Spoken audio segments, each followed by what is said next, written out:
Hello everybody. I thought I would share my views on health and wealth in general.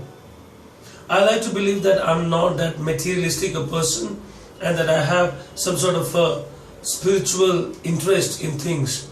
And so it is not in my interest to talk about health and wealth. I have been in Bangalore for the last 25 days or so, and during this stay in Bangalore, I actually came to this realization that health and wealth are also very important things.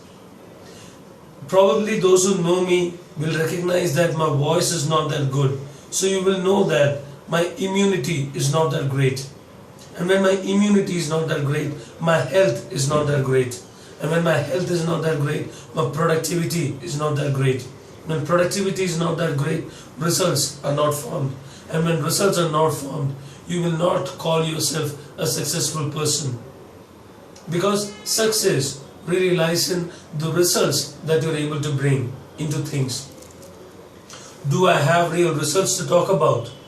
Do I have stellar results to talk about so as to say that I have reached this, I have done this, I have established this, I have been here, I have met this person? I do not have any of those credibilities to talk about. But do I want those things in life? I say certainly I would like those things in my life, and I would like them pretty badly also.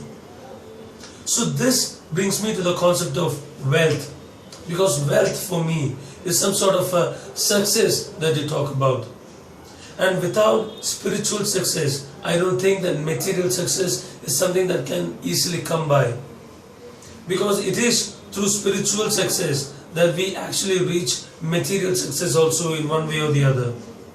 If you do not know who you are, what you are capable of, what are the things that empowers you, what are the things that weakens you, how do you know that these are the things that actually make you successful? And as far as hardcore spiritual quotient is concerned, what weakens you, what empowers you, what defines you are not really things that would actually say these are you. I would say that these are actually implications of who you are. These are actually images of what you think you are. As far as I am concerned, I have been asking this question of who am I for a long period of time, and I still have not found an answer to this. Excuse me, question of health here. So, I have not really found an answer to who really am I, what really am I, what am I capable of, what am I not capable of. These are things that I myself have not really reached a consensus into. So what is it that I see here? What is it that I define here? What is it that I bring along in solid material concepts and say that this is what I am?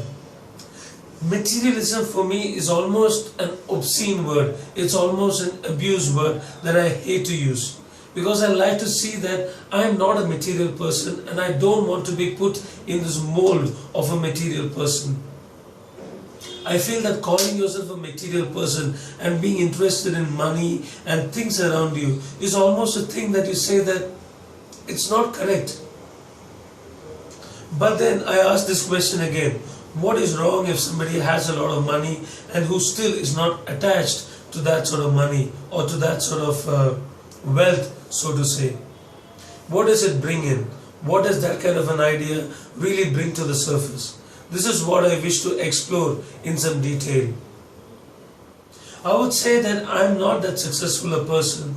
I have not reached that level of success in terms of the freedom that I can have, the kind of work that I can have, the kind of hours that I can have, the kind of accessibility that I can let other people have over me.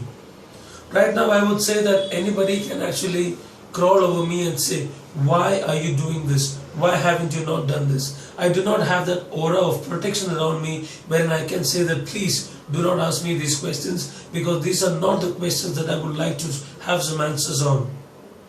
So what is it that I bring here? What is that source of wealth that I talk about? What is this idea of wealth that I talk about here? This is an exploration of what that health and what that wealth is. I do not have a solid answer to say that when I say wealth, this is what I'm talking about. I do not have an answer like that. What is it that I have then? Wealth for me is time. They say time is money. If I can have time in order to wake up, in order to meditate, in order to relax, in order to be with myself, in order to think, in order to ponder upon, in order to reflect, and then in order to act in a focused manner in the things that I want to act upon, I say that is wealth. If on the other hand, if my time is dependent on what another person wants his results to be using my time, do I still call myself wealthy? Well, Bob Dylan says that you can be the God or you can be a devil, but you got to serve somebody. So if I'm not serving somebody, then what am I doing? And how best do I serve somebody? I know that service is a very important thing to have. I need to be putting some kind of a service into things. I need to bring in that service mentality into things. But how really do I bring in this service mentality? And how is it best that I serve some other person? These are questions that I ponder upon myself.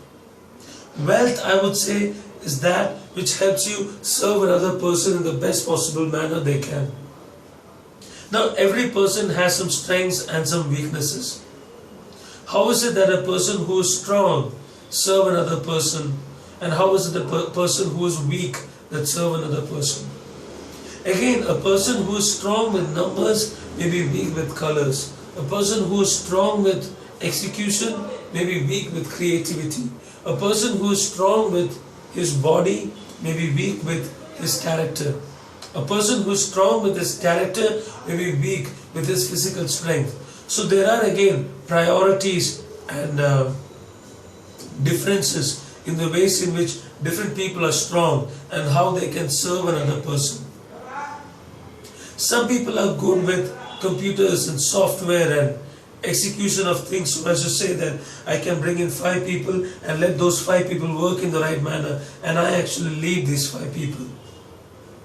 That is the kind of work that I do also these days.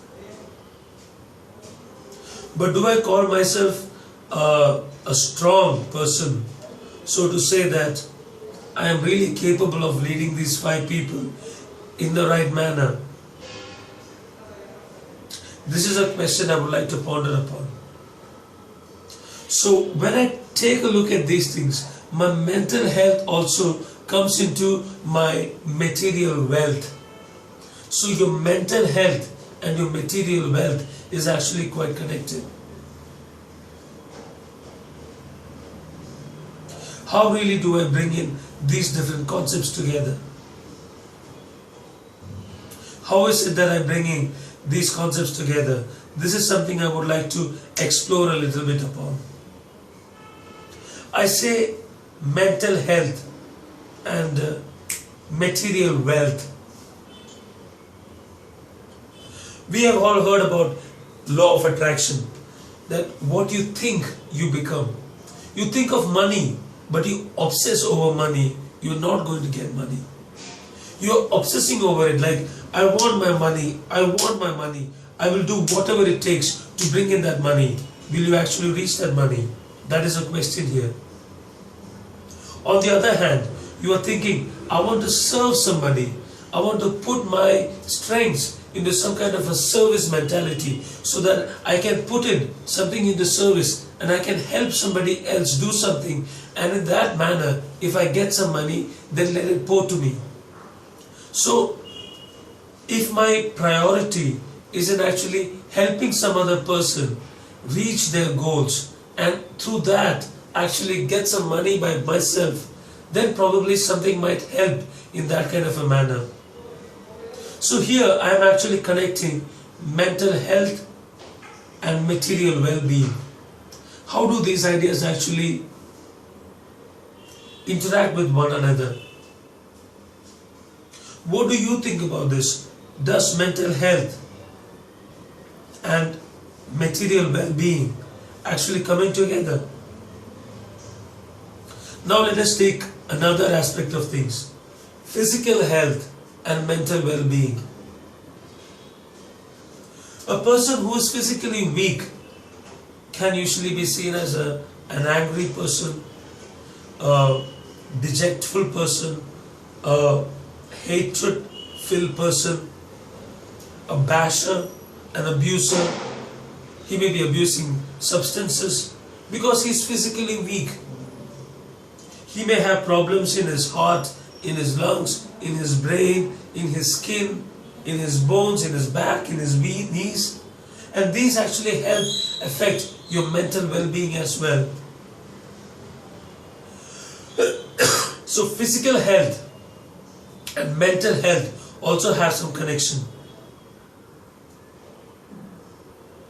Yoga, for instance, is that way in which you do physical activities in order to bring in mental awareness for yourself.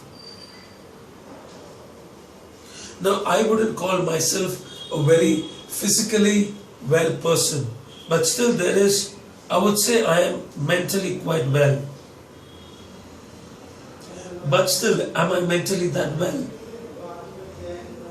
Doesn't my material well-being come into the way of my physical well-being also? Because I have to work from this time to this time. I may have to sit a little bit overtime. I don't have time to go to the gym. I don't have time to meditate. I don't have the will to eat right. I just eat whichever place I want to. I eat whatever I want to. Am I putting myself in the right place then? These are the questions that I would like to put forth to myself and to you as well. Is mental well-being, physical well-being and material well-being connected to your spiritual well-being as well? In one way you can say that sannyasis are spiritually well-being or are being spiritually well. But are we sannyasis and are we in the same mental space as a realized sannyasi? Because a sannyasi may have better physical health than you, he may have better mental well-being than you, and he may be considering his little bowl, his few clothes, his little place that he stays to be much more richer than your big mansions in which you do not have any peace. So he has some sort of material well-being with himself. A sannyasi also needs to eat. So a sannyasi needs to earn a little bit so that he can eat his bit. They call it bhiksha. Bhiksha in Malayalam actually translates to begging. But is it begging that a sannyasi does? But isn't that begging also that a professional does in order to take his money in? So think about it. Mental well-being, physical well-being, material well-being, spiritual well-being, are they not connected? I'll leave you at this thought. I'll see you next time. See you. Peace and power.